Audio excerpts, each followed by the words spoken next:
Atong sa ng dugang pa mga balita sa Mindanao, makauban nato si Cyril Chavez live sa Cagayan de Oro City. Cyril. Salamat, Sarah. Tulo ang patay, lakip ang tulo ka bulan nga batang babae.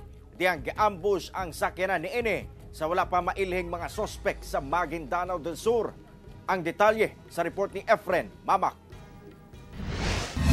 Napalgan na lang niining mga residente kining usa ka minivan nga anaa sa kakahuyang bahin sa barangay Mileb, Rahabuayan, Maguindanao del Sur, mag-alas 4 sa hapon adlawng Huwebes. Gi-ambush matud pa kini sa di pa masutang mga armadong sospek nga sakay sa laing minivan.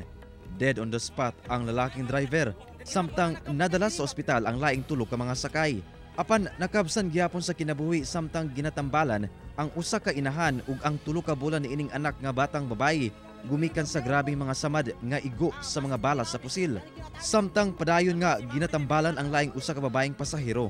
Matud sa Police Regional Office Bangsamoro Autonomous Region kon PRO Bar, magkabanay matud pa ang maong biktima kinsa papauli na niadtong tungura gikan Takurong City padulong sa barangay Gaunan sa maong lungsod sa diyang giambush. Itong mga biktima po natin sa travel on the way sa isang barangay pa rin po ng Rajabuayan. Nung upon arrival dun sa area of incident, sila po ay kinambangan ng sila po ay binubuntutan na pala nung isa pang minivan walang plate number. Ginasuta pa sa kapulisan ang motibo sa pagpamusil. Sa ngayon sir, wala pa po tayong first suspender but ongoing po yung deeper investigation natin tungkol sa insidente ito. Ginasuwayan pasab nga makuha og pahayag sa GMA Regional TV1 Mindanao ang kabanay sa maong mga biktima. Efren Mamak, 1 Mindanao.